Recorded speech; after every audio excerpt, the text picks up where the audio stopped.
This is an iHeart podcast. Guaranteed human.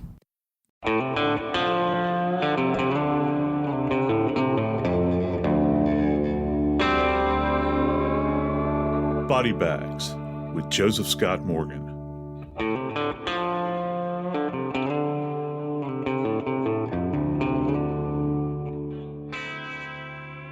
Without fail, I would say every day that my wife and I, we wake up to the sound of a shaking dog. That's the way it happens. We've got 3 rescue dogs that we love. Our kids are out of the house now. These are like our children. And each one has its own distinct personality. But without fail, when one starts shaking in the morning, the other 2 will shake in turn. And that means the obvious, right? They want to go outside. And why wouldn't they? You know, they've been sleeping there all night. They've got to go out and relieve themselves. They want to walk around the yard and sniff and all that sort of thing. And we certainly oblige them. Generally, I'll sit on the front stoop with a cup of coffee and just watch them wander around the yard. And it's peaceful. I watch the sun rise up over my dogs wandering through the wet grass. But some people, they get up in the morning and they grab their leash, they hook it to the dog's collar, and they go for a walk. We're going to talk today about a couple that did this every day as well. They had one dog, big dog, that lived in their tiny home with them. Their names are Jamie and Jennifer Faith. And on this one particular morning, Jamie Faith, who is Jennifer's husband, took his dog out for a walk with his wife, and he never re-entered the home because he was gunned down in the street by a masked perpetrator. I'm Joseph Scott Morgan, and this is Body Bags.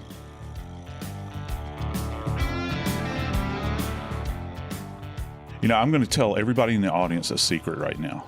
Dave Mack and I tape constantly together, and we chat on the phone and whatnot, but we spend a lot of time on the computer kind of looking into one another's lives. Inevitably, Dave has the biggest bulldog, English bulldog I've ever seen in my life that wanders into frame every single time. And I have to say, just a person that's not in the room with you and doesn't live under the same roof with you, this dog, let's face it, you wait on him hand and foot. I can see it. And he's actually the master, I think, in this particular case.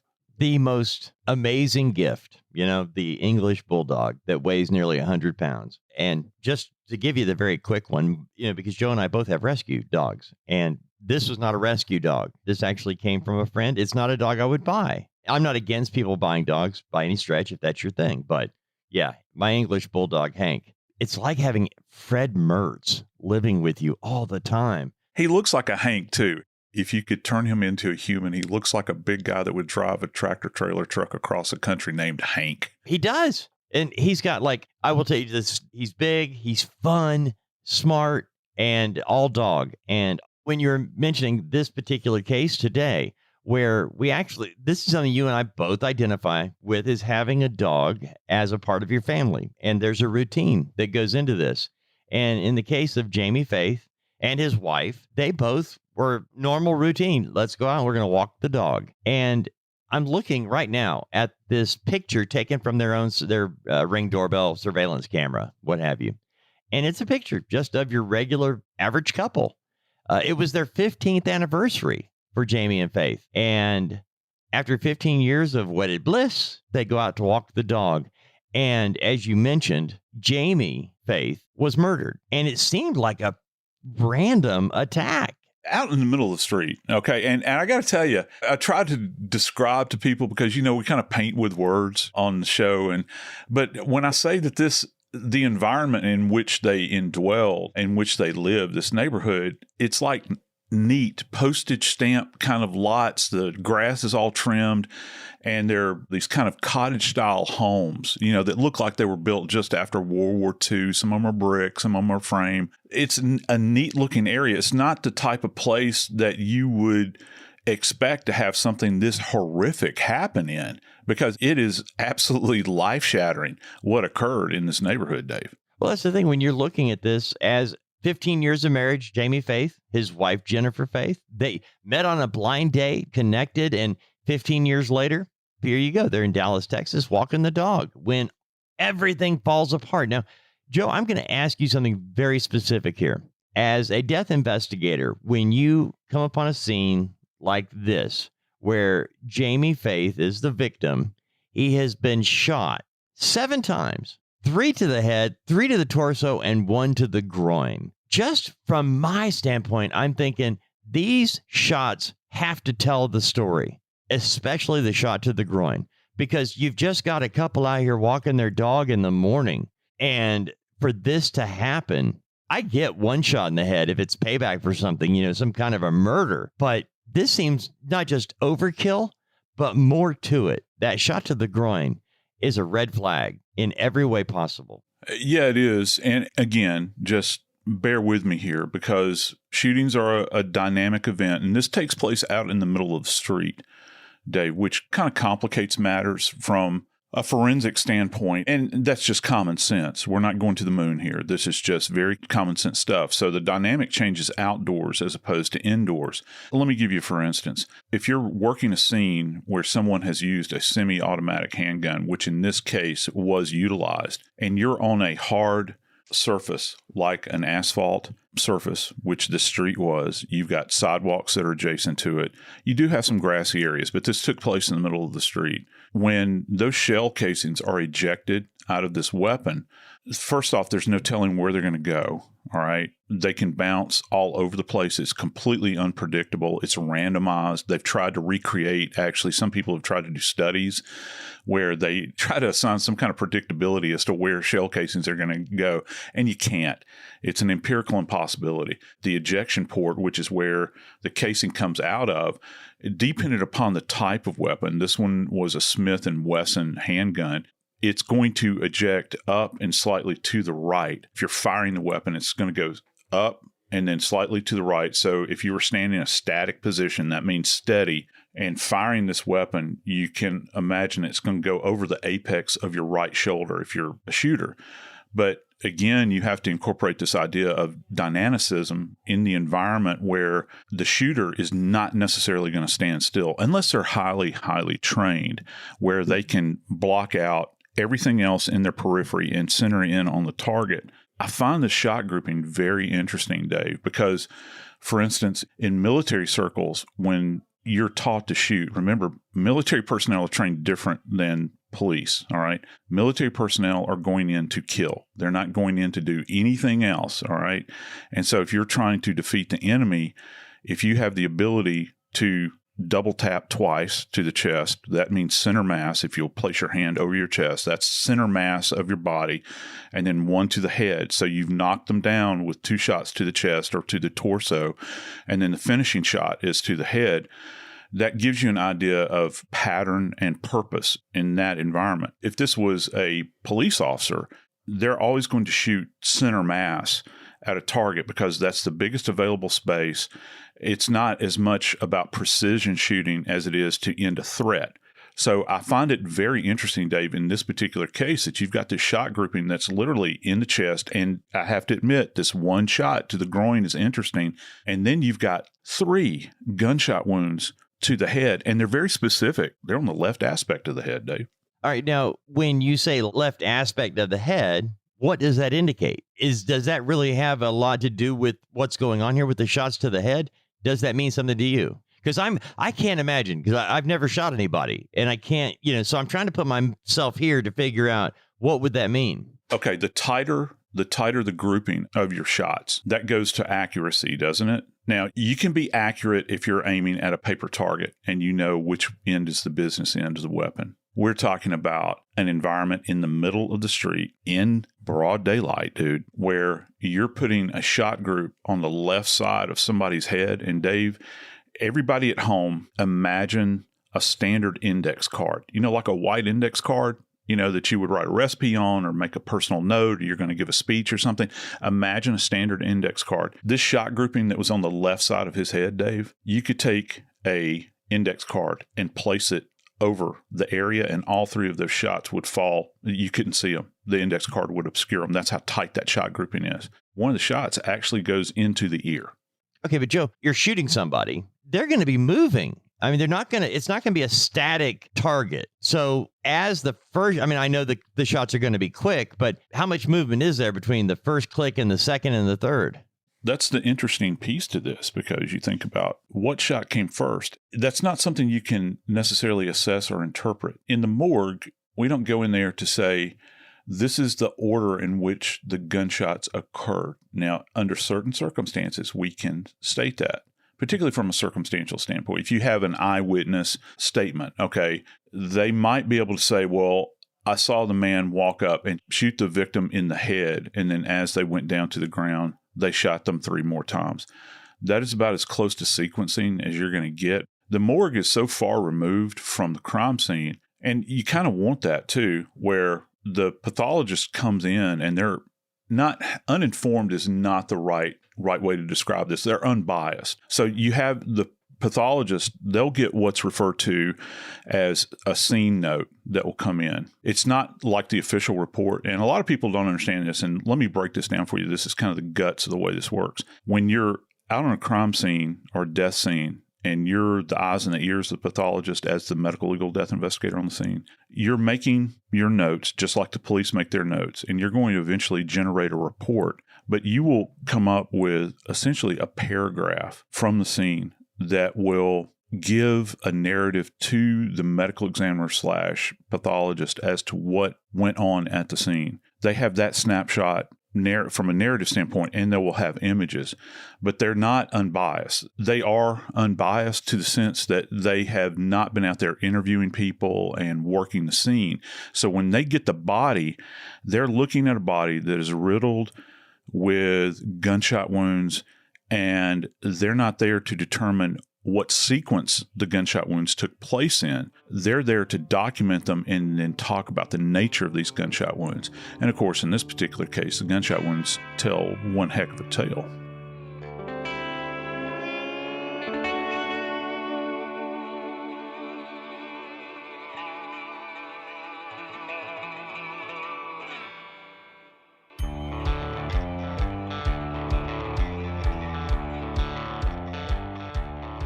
When I began to dig into this homicide, one of the first things that struck me is that I saw this smiling image of Jamie, and he reminded me of a buddy of mine I've been friends with for years. And you can't superimpose your thoughts on what a person was like, but when I see Jamie's face and I think about this buddy of mine, he's one of the sweetest guys I've ever known. He was very passive. He had a very kind of jovial way about him, very bright. And I look at this man's face, Dave, and I think, all the people in the world, why would someone walk up and shoot this guy 7 times in the middle of the street, just outside of his house? I'm baffled by this. When you think about it like this, Joe, and you pointed out right in front of his house, okay, this is a nice man. This is a guy people liked, and everything seemed to be, outside looking in. You've got the married couple, met on a blind date, got married shortly thereafter. And it was their 15th wedding anniversary, the day all this took place. And when you actually start tracking it back and you look at how their relationship began, and they were, to friends and neighbors, they were the nice couple. And it's the reason I asked you about the shot to the groin, because as you're looking at this as an investigator, you're seeing what all the neighbors are telling you about the couple. He's an American Airlines guy. They just get along and go along and out walking their dog. I mean, this is typical suburban America. Actually, it's more of a dream world. I don't know too many people who do this. Everybody wants to. You want to walk hand in hand in your neighborhood with your spouse and maybe a dog. That's the dream, right? But bottom line, when this took place, it couldn't be random, because first of all, his wife wasn't hurt. Now, she claimed she was attacked. Jennifer Faith claimed she was attacked, but she wasn't. You've got her husband is 7 gunshot wounds. She's not hurt. So immediately as you look, you're wondering, what was their relationship like? What was really going on here? Jennifer Faith, immediately after the murder, she's on TV.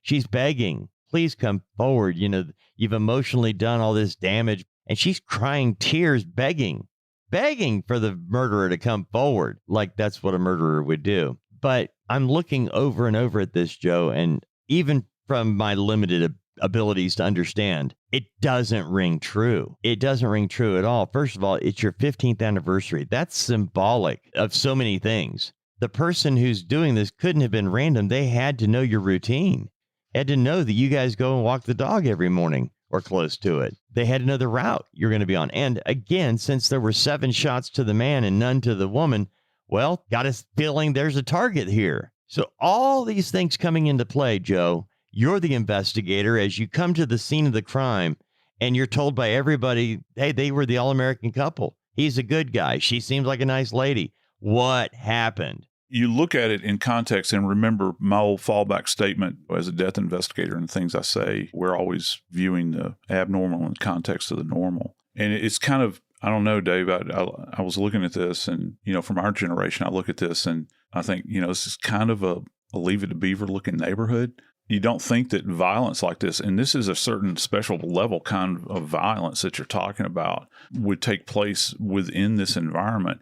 And the targeting is important. And not just, and when I say targeting, I don't just mean where the gunshot wounds wound up on the body. I'm talking about specific targeting of this individual, because what you've done now is that you have fired your weapon into this man's body. And just to back up a little bit, they're in suburban Dallas where this is taking place. You're looking at this environment. It's kind of a risk because you know that there's a potential that police could be nearby because they're just on patrol. You would have a patrol officer that would roll up pretty quickly in this area that covers this beat on a regular basis. So you're going to alert neighbors, which actually happened. And one of their neighbors down the street, this lady immediately adjacent, was looking out and she's on the phone calling 911 as this is happening, because guess what? They've seen the perpetrator. This perpetrator is out in the middle of the street. They see a vehicle, which is identifiable, and I mean very specifically identifiable, Dave.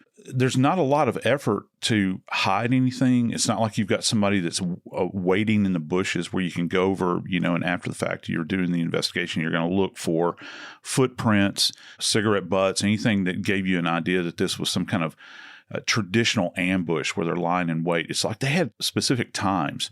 So the individual arrives in a truck. According to the wife, she heard footsteps behind them, and then all of a sudden, all hell breaks loose and gunshot wounds explode in the air. I actually listened to the recording, one of the ring cam recordings from an adjacent neighbor, and you can hear the succession. And you talked about quickly. It's boom, boom, boom, and then you hear boom, boom, boom, boom, like that. So it's that kind of thing. So you got 3, 3, and 1. And you would get the impression that it's like an individual that is paced and perhaps advancing on a target. So as the individual, Jamie in this case, is being shot initially 3 times, and then you move in, and after you perhaps have knocked him down with those initial blasts, you're going to shoot 3 more times in this particular case, perhaps to the head,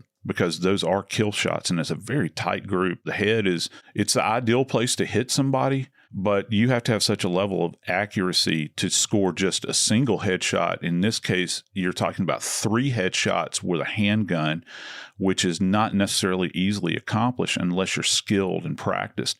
Yeah, that is something they make look real easy in the movies. And a lot of people have never even held a pistol. They're amazingly heavy. They are. And in this particular case, this is, and I'll go ahead and tell everybody, this is a .45 caliber handgun. It's a very robust round. Our military carried them for years and years, and they transitioned to 9mm. Many police departments carry 9mm, and it has a higher capacity because the ammunition is a bit smaller than .45 caliber. .45 caliber it's a very robust round. What kind of damage does it do, Joe? A tremendous amount. There's some history behind the .45 caliber round in the sense that came about as a result of the experiences our military had in the field. If you've ever seen pictures from, and this is post-Civil War, this is when there were actually revolvers, not, like muzzle loading weapons, but officers and NCOs started carrying pistols. And then toward the turn of the century, when you begin to think about the Spanish-American War, they had a lanyard that would attach to a .38 special, which is a .38 round pistol that they would carry on their side. And there was a lanyard that went actually from their shoulder, their epaulette. You see the soldiers that have epaulettes on their shoulders, those little flaps that would attach there, and the cord would run down to the base of the weapon.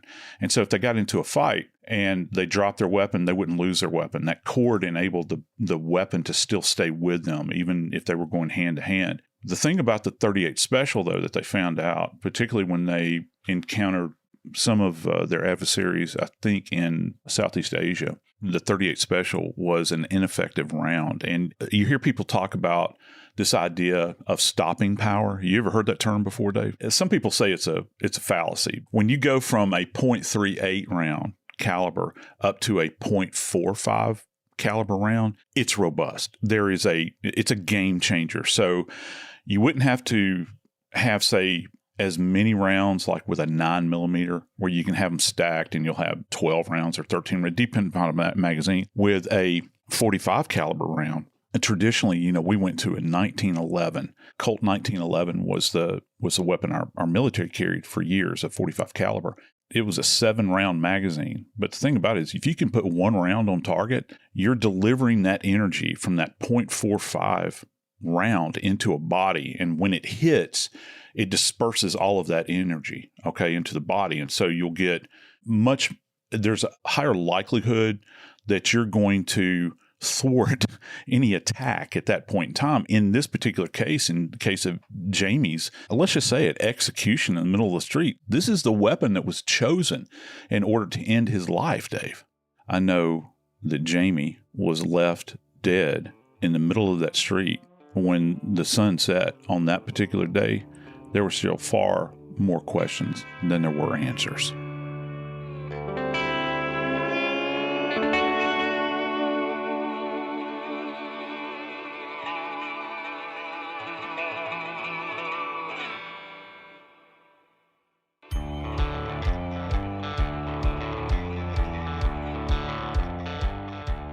In my broad thinking, this is an execution. There is one target. It's the man, Jamie. The woman is not shot at all, which I don't understand. From the most basic of crime stories, we know you've got two people. One's a witness. You don't leave any witnesses. But this man actually did this, or the attacker did it in the morning hours, broad daylight, in the middle of the street, in a neighborhood where there are neighbors and surveillance cameras at work, and shoots 7 times, and then hops into his pickup truck with a big T for the University of Tennessee on the back window. Yeah, and that's pretty amazing. And I've heard a couple of different stories. Some people have said that it was a T for the Texas Rangers, and I've heard other people say that it was a T for Tennessee. But Joe, as the investigation unfolded, we mentioned earlier, this was on the 15th anniversary, walking their dog in the middle of the street, gunned down in broad daylight. So the investigation begins with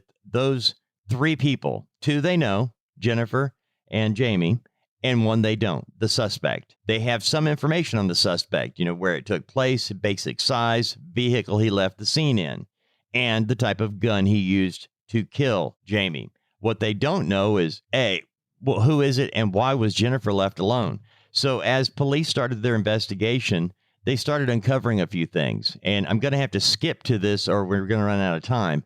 Jennifer reconnected during COVID in 2020 with a high school boyfriend. I don't think this is that uncommon. People at that stage of marriage, been married, they call it the 7-year itch, and at that point, they've been married 7 or 8 years. Jennifer connects with this former boyfriend from high school. People are locked in for COVID. The thing is, her high school sweetheart ended up being a killing machine in the military. His name is Darren Lopez, and Darren Ruben Lopez. I don't know if the middle name means as much, but Darren Lopez was an Army veteran, Special Forces combat vet, who actually suffered a traumatic brain injury in Iraq. Because of this, Jennifer Faith was able to manipulate him, for want of a better word. She was able to fill this ex-boyfriend with stories of abuse, of how her husband had been abusing her physically, emotionally, every which way there is, to the point where Lopez, this heroic figure, this Army Special Forces combat veteran, is convinced that he needs to take out Jamie Faith, that he needs to dispose of Jamie Faith. And Jennifer makes it worth his while. I'm putting that in air quotes, offering up money.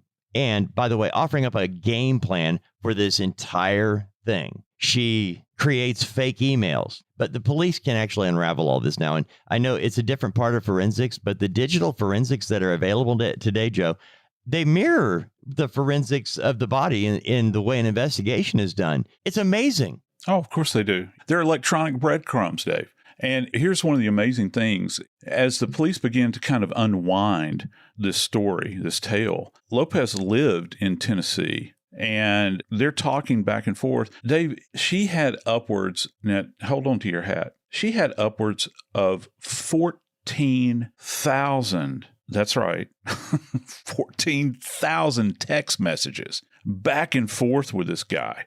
Wait a minute. Since the time they reconnected, and it was in March of 2020 when they reconnected during the beginning of COVID, 14,000 messages? Yeah, I don't see how anyone in the world has enough time to do that. I hate texting with people, and that you would devote that much of your life to it, to one single individual back and forth. You know, it's not like she's sharing critical data to try to, I don't know, save someone's life, or that they're communicating with somebody that's in some kind of situation where they need to have money, some kind of big financial transaction. They're conducting business. We're talking about a clandestine, quote unquote, and I'll use air quotes too, romantic relationship.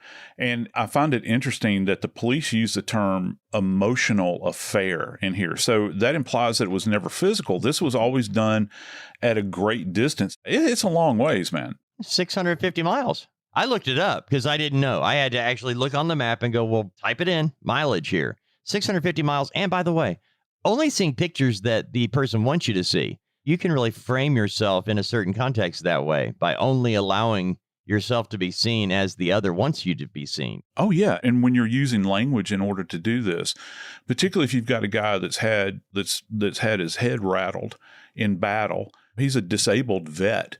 Now, that doesn't excuse what he engaged in with her. As a matter of fact, go ahead and bury the lead here and say that he's convicted murderer now. But the reality is this, is that she was able to wrangle him into what essentially boils down for a hitman for hire case, where she's wanting to divest herself of this relationship. Here's the thing, Dave. What's really tragic about this is that she went public with the murder of her husband, this execution, pleading, started a GoFundMe, raised upwards of $60,000, which she gave some of this money to Lopez to pay off credit cards and to buy items with and all this sort of stuff. And when you get down into the guts of this case, it's really insidious when you think about how Jamie essentially died bleeding out on that street. And again, shot 3 times in the head, 3 times in the upper torso, and then 1 shot to the groin. And that's the part I get from the very beginning, Joe. That's the shot that got me. I don't know if it's just a guy thing, but that has to have a lot of meaning when investigators are looking at a married couple in the morning, walking down the street, masked gunman shoots the man. There was no reason to shoot him in the groin. It served no purpose in this murder. No, it didn't. And here's the thing. First off, they were able to track down Lopez by virtue, obviously, they had the electronic breadcrumbs. They knew something was up. They actually did aerial surveillance on Lopez's home in Tennessee. And you know that script that went out over the air, he was driving a black Ford four-door Nissan Titan. All right. It's black. And then it's got this big white T in the left window. And there's one text that's where she says to him, you probably ought to get that T off of your window as soon as possible. They knew that something was up, that this was ill planned. And can you imagine when the authorities determined who they were dealing with at this point in time? And it was to the degree that ATF had to send their response team out there. It's not like a couple of ATF agents went out to take this guy into custody. They sent their SRT team out there. So they're fully kitted up because they're going into a man's home in Tennessee that is a special forces operator, Dave. And so they have this indwelling fear. Here's what this comes down to. This guy showed up with a handgun that was more than sufficient to the task. He shot this man 7 times, and these are penetrating gunshot wounds, and that's essential because the ammunition that was used, and the ammunition fragmented within his body, Dave. Perforating. So people hear the term perforating many times. They might think about perforated paper, but here, like perforating an ulcer, that means kind of through and through. And if you hear us say perforating, that means that a round actually passes through and out of subject. So the groin shot that he sustained was a perforating gunshot wound, and it blasted out through his leg and the groin. It entered and blasted out. The other 6 gunshot wounds were penetrating, Dave. And listening to the forensic pathologist as she described these injuries to Jamie's head, the shot grouping was so tight that she had to go to great lengths in order to try to understand them. As a matter of fact, at autopsy, she had to shave Jamie's head in order to understand what was going on beneath the hair. Now, there was no soot deposition. So that means that the person that shot him, Dave, here's the rub, shot him at a distance. There was no soot. There was no gunpowder deposition on his body. So whoever fired this weapon was highly skilled and knew what they were doing. I'm Joseph Scott Morgan, and this is Body Bags.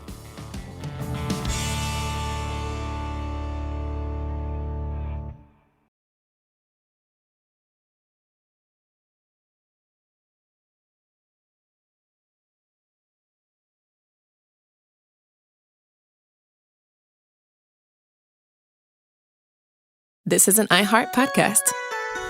Guaranteed human.